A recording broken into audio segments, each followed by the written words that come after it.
Thank you. Happy to be here for my daily briefing. You are becoming quite a fixture up there. He's setting a good example. Oh. There may be an opening for a spokesman. I wouldn't touch that with a 20-foot pole. On January 23rd and January 24th, we announced and began the process of bringing back to the United States the great majority of Americans who work at the U.S. Embassy in Caracas. The decision announced yesterday is in a sense a follow-on to that initial decision and is the product of the same considerations for the conditions in Caracas, which make it so difficult to continue keeping the embassy staffed there, and for the general situation in Caracas. If you think back, it's only 6 weeks ago, but the situation in Caracas has deteriorated very considerably in that period, and especially in the last few days since the blackouts began on Friday. So the Secretary made that decision. You may have seen the interviews he did this morning. I'll just read one paragraph. We made the decision yesterday that it just was prudent to get these folks back. The situation there is deteriorating. The Maduro regime's horrific leadership over the last year has just made life there so difficult. It began to make it more difficult for the United States to take the actions that it needed to do to support the Venezuelan people. So we concluded this was simply the right step to take, and it was the right time to take it. I should say that this does not represent any change in U.S. policy toward Venezuela, nor does it represent any reduction in the commitment we have to the people of Venezuela and to their struggle for democracy. You will see very soon a significant number of additional visa revocations. You will see in the coming days some very significant additional sanctions. And the international group of which we are a part, that includes most EU countries, the Lima Group, Canada, the U.S., continues to do its work. Why don't I stop there and we'll take some questions. Associated Press. Thanks. I'm curious to know what the Secretary meant by saying that the continued presence of any American diplomats in Caracas was a constraint on policy. He didn't quite explain what exactly did their presence constrain, number one. Number two, you talk about the blackouts and all this kind of thing, but presumably there are no family members there. It was only a handful of staffers still at the embassy. Presumably they have generators, right? Generators require fuel. The embassy requires water. Okay. The embassy's own situation also had let's say, a finite number of days. All right. So, can you explain what exactly the constraint was on what kinds of policies were being constrained? Well, I don't, especially because yesterday the Secretary said that when he was asked about U.S. support for Juan Guaido, said that as long as our team was on the ground in Caracas, you'd continue to provide the same kinds of support that you do. Well, now that's gone, or very soon will be gone. So I don't understand how those mesh. Well, we will. Obviously, it makes it more difficult to meet with all Venezuelans when the team is not on the ground. I'm kind of reluctant to sort of try to parse the Secretary's words, but let me just say that in every decision we made, decisions on diplomatic activities, on visas, on sanctions, the safety of that staff was a key consideration. And that was something that weighed very heavily on our mind every day, literally every day. So I think that was what the Secretary was referring to. Okay, I'm but just when gonna you leave said at it doesn't that. reflect a change in a policy, No, it means that it was not intended to be some kind of hint or harbinger of military intervention or some kind of use of force. nothing has changed. We continue to say, because it is true, all options are on the table. But, But they did not change yesterday. there we go. Okay. So just hours before the statement came out from the Secretary, we heard from the Secretary on Venezuela, and he made no mention of the need to get people out. And in fact, he really didn't talk about U.S. people at the embassy there. So what changed between the time we spoke to him and close to midnight when he put this out? He made his final decision. We have been talking about this literally every day. I've only been here 6 weeks, but that was right after the decision to move most of the people from the embassy back to the United States. We have had daily phone calls, daily meetings about this question. Been before the Secretary, and he made his decision. And then that line that Matt mentioned, constraint on U.S. policy, that reads like a threat. I mean, it's obviously curious. So should Maduro see that line as a threat? I can only repeat what the President has said. All options are always on the table. AFP? Yes, just to thank you. Just to follow on this constraint thing, is there a link between the decision of withdrawing all the diplomats and some actions you might want to take to make sure the aid, which is at the border, come inside Venezuela? No. Reuters? Hello, Mr. Abrams. Two questions. The one is, who do you leave the embassy to? Do you appoint a protective power? What happens to the embassy? Right. How do you ensure? Number one. Number two, we understand that the decision was made because the talks with the Venezuelans collapsed late yesterday, and that this is according to the Venezuelans, that's what led to this. Did the U.S. get any kind of direct threat from Maduro's government that something was going to happen? On the first part, normally we would get a protecting power, and that is, I think, what we'll do here, and we are in discussions now about that. What will happen to the embassy grounds, the embassy physically, let's say, is something that we then discuss with the protecting power, with potential protecting powers.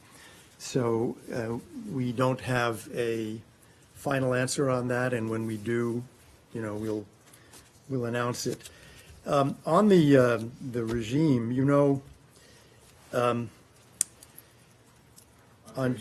Discussions with other countries as to yes, who we will are be in the protecting discussions power, with, but it right, hasn't been about, decided who. we are trying to decide on a protecting power. January 23rd, the Secretary said, the United States does not recognize the Maduro regime as the government of Venezuela. Accordingly, the United States does not consider former President Nicolas Maduro to have the legal authority to break diplomatic relations with the United States or to declare our diplomats persona non grata. So, from our point of view, the regime cannot make a decision about whether we stay or go. And as a matter of fact, the National Assembly yesterday said we have the legal authority to stay, and they are the legitimate government of Venezuela. But the regime also cannot, in our view, provide security for the embassy, and the situation in Caracas is deteriorating. So our decision was made really fundamentally without regard to what the regime wants or thinks. Let's go to Los Angeles Times. Thank you. Just to follow on Leslie, so there were talks going on between the Venezuelans and you guys about creating an intersection or something like that, and then the Venezuelans gave you 72 hours to leave. Is that not true? We have had, as you know, we've talked about this before. I had a couple of meetings with the de facto regime foreign minister, Ariasa, and those meetings were essentially about exactly this. So this subject has been out there for a long time, but we made a decision at one point, and I think we talked about it here, I've certainly talked about it in public, that an intersection was really not appropriate. You do an intersection where there is no government that you consider legitimate. There is a legitimate government in Venezuela from our point of view. Maybe that would have satisfied some demands of the regime, but it was not something that the United States was going to do. So that really was off the table. And 72 hours? Well, as I said, we do not believe the regime, on the one hand, has the ability to tell us when to leave. On the other hand, doesn't have the ability to protect us if we stay. Washington Post. Mr. Abrams, the Maduro government's Attorney General announced that Juan Guaido is going to be investigated on suspicion of sabotage in the blackout. Does the departure of the U.S. diplomats put him in a weaker position at all at a time when he would seem to be under greater threat? First, we've seen that as well, and it's a threat against interim President Guaido. They have made such threats before. They've talked about going after him on one basis or another. And we also know that the Supreme Court, the TSJ, has essentially been packed by the regime. So that report is of real concern. I don't think the regime is going to base its decision on that, on our presence or absence, any more than it made the decision on whether to arrest him upon his return on the basis of whether we were there or not there. I think it's largely a matter of how they think the Venezuelan public will react. Do you have any warnings to the government or any message to them? We Should have. they be contemplating arresting him on this? I hope they're aware of the fact that there are 54 countries, some important countries, that consider Juan Guaido to be the legitimate interim president of Venezuela. And I think not only we, but the other 53 will react immediately. There are a number of diplomatic and financial and economic steps that governments can take. We've taken many of them, other countries haven't. I would think that the arrest, incarceration of Juan Guaido would lead a lot of countries to react very quickly. Was it ethic? Thank you. I want to ask you a question about the possible scenario of the Maduro government collapses. The Spain's foreign minister today said that the U.S. asked Spain to receive Venezuelan ministers loyal to Maduro in case the Venezuelan government collapsed. So I wanted to ask you if the U.S. has actually made this petition to Spain, and what were the terms in which this petition was made? This is an old discussion. When I was Assistant Secretary of State for Latin America, and there were a lot of military regimes, the question of what to do with dictators arose, and it was actually Felipe González, who was Prime Minister at the time, who said maybe Spain can help by taking some of these people. We've had some conversations with Spain. I wouldn't say we made a request, they made an answer. We have certainly had conversations. We've had them with a couple of other places too, because this question may arise. And we have talked about off-ramps, and we have talked about wanting some of the regime officials to leave the country as part of a transition. So the question therefore obviously arises, well, where would they go? And they may prefer to go to Cuba or Russia, but there are other places. And so that is a conversation we'll continue to have. Unfortunately, none of the people at the top of the regime have yet made that decision, a decision that they should make. And as we've said before, we are willing to help them out in those circumstances. Can I ask a follow up on that. You mentioned that the U.S. government talked with Spain and a couple other places. Which ones are these other two? I'm not going to say because it has not been as public as it has in the case of Spain. Let's go Washington Times. Thanks for coming out to talk with us. Big picture question regarding all of the options on the table. Can you discuss the military option for a minute? And specifically, has the administration asked the Pentagon to draw up such an option? And assuming that it has, are you satisfied with the option that the Pentagon has, which is headed by an interim defense secretary, provided at this point?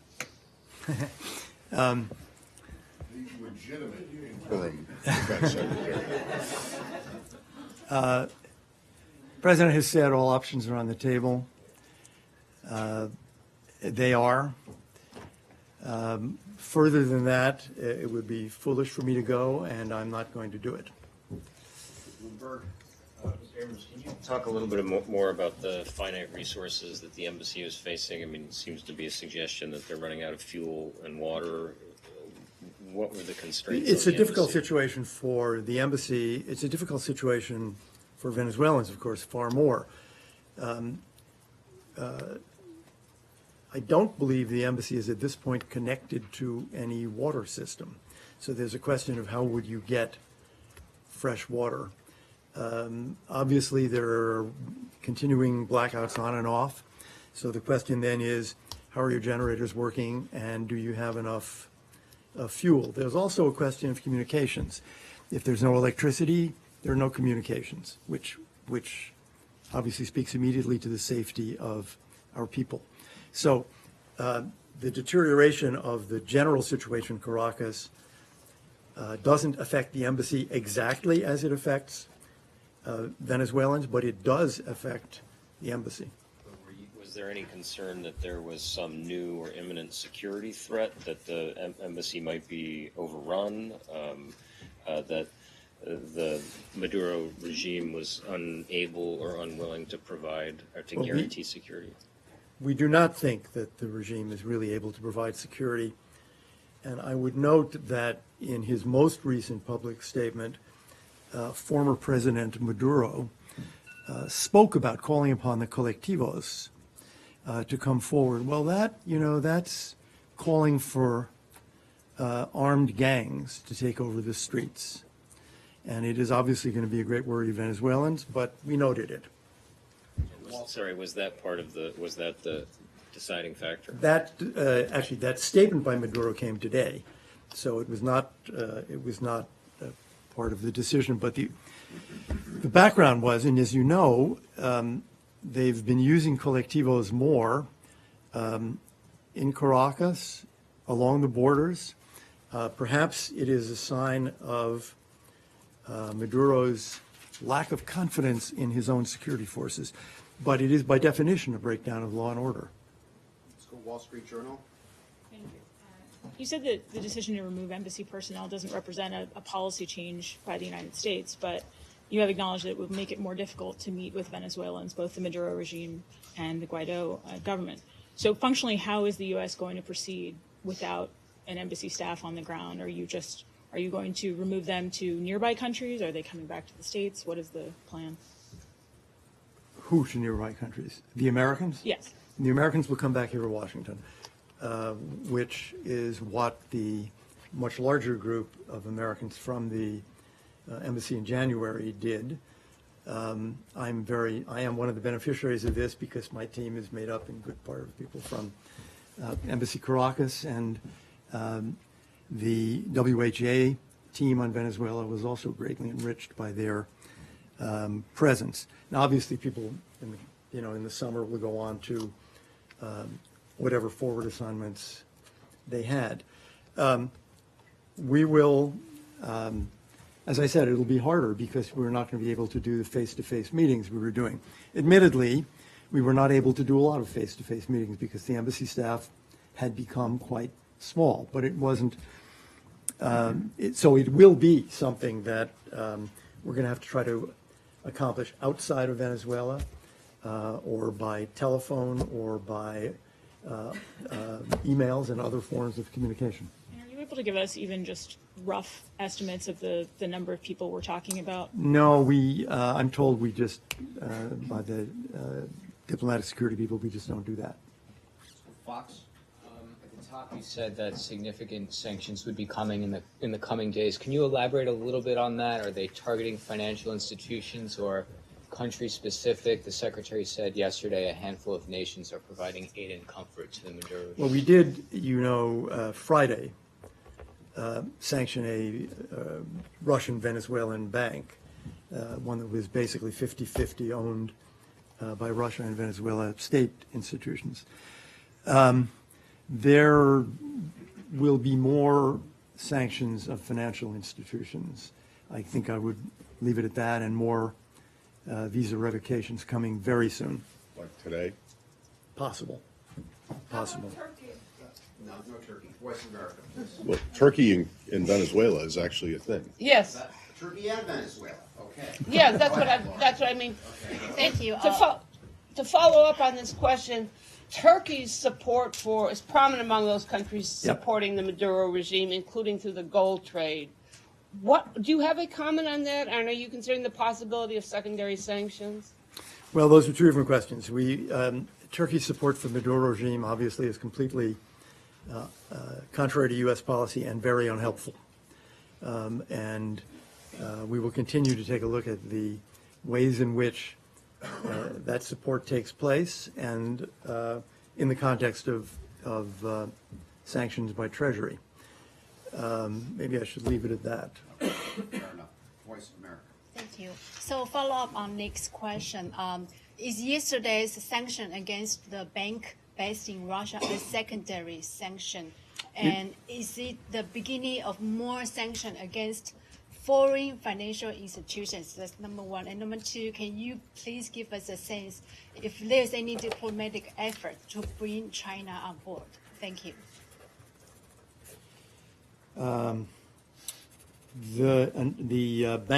The sanctions of Friday on the Russian Venezuelan bank were not secondary sanctions. We have not done any secondary sanctions. We will continue to make efforts to bring China aboard. We have told, in various places, have told the Chinese that we think if their concern is, in essence, getting their money back, they'll never get it back from the bankrupt Maduro regime and from a basically destroyed Venezuelan economy, as the Secretary explained yesterday. The only way they'll get it back is when Venezuela returns to prosperity, which it won't do under Nicolas Maduro. Obviously, they haven't changed their policy yet, but we will continue to talk about that. Will they be subject to potential sanctions? Well, we have not done secondary sanctions. That's always one of the options on the table. Last one. Let's someone to right this center. Sure. Emiliana Molina, Mr. Abrams. So removing U.S. diplomats and bringing them back to D.C., is this perhaps a show of lack of confidence from the U.S. in Juan Guaido's government to restore democracy? And what does this mean for his government? Some experts are saying that this looks bad for Guaido. It certainly is not a display of any lack of confidence in him. The fact is that today the regime has the guns. The National Assembly and interim President Guaido are trying through exclusively peaceful means to bring democracy back to Venezuela, and that is obviously something we and dozens of other countries support. It is a reflection of the deterioration that we see on the ground in Venezuela, and it is, in essence, a follow-up to the major part of the decision, which was made on January 24th, to take most of the embassy staff. We left a few people there, not many, but it's really the same logic. Our support for interim President Guaido is absolutely undiminished, and I think more importantly, the support of the Venezuelan people for him is undiminished. Okay. Thank you. Should I say see you tomorrow? Yeah.